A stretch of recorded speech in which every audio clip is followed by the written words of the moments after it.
महाराज नगरपालिका निवडणुकीसाठी राष्ट्रवादी काँग्रेस शरद पवार गटाचा आज प्रचाराचा शुभारंभ युवा नेते युगेंद्र पवार यांच्या हस्ते करण्यात आला। युगेंद्र दादा पवार आपल्यासोबत आहेत, आपण त्यांच्याशी बातचीत करणार। काय सांगाल दादा, आज प्रचाराचा शुभारंभ करण्यात आला?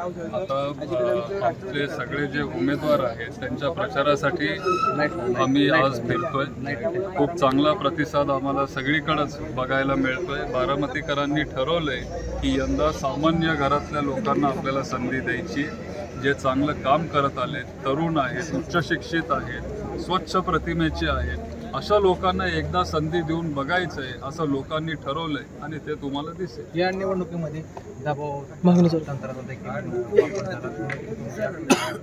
तालुका अध्यक्षाला मारहाण झाली, नक्की काय?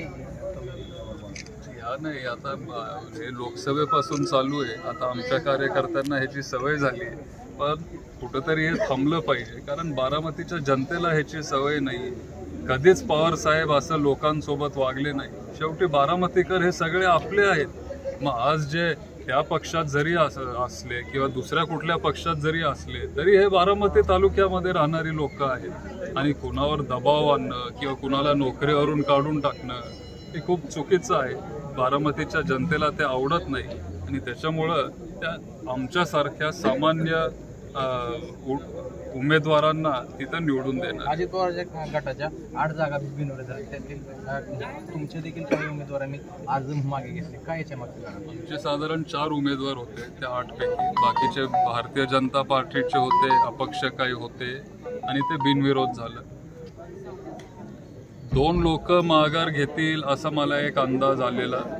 त्यांना साधारण 20 ते 25 लाख रुपये देण्यात तिथं आलं आणि त्याच्यामुळं त्यांनी माघार घेतली।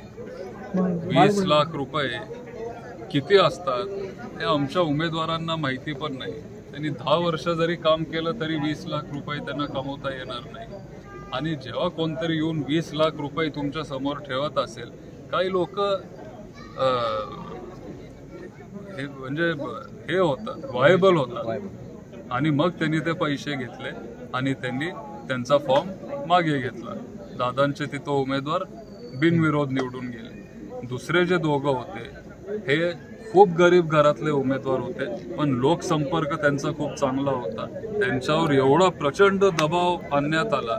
शेवटी जो गरीब माणूस असतो, सामान्य कुटुंबातली लोक हे घाबरतात, हे भीतात, एवढ्या मोठ्या शक्तीच्या पुढं आपण उभा आहोत आणि ह्या लेवलला कोणतरी जाऊ शकतं असं त्यांना सुद्धा वाटत नसतं, पण ते झाल्यामुळं त्यांनी त्या दोघांनी फॉर्म मागे घेतला। त्यांना पण मी दोष देणार नाही, पण जे लोक असं राजकारण करतायत हे राजकारण बारामतीच्या जनतेला आणि महाराष्ट्राच्या जनतेला आवडत नाही, हे थांबलं पाहिजे। माळेगावमध्ये 2 कट्टर विरोधक एकत्र आलेले आहेत, काय सांगाल?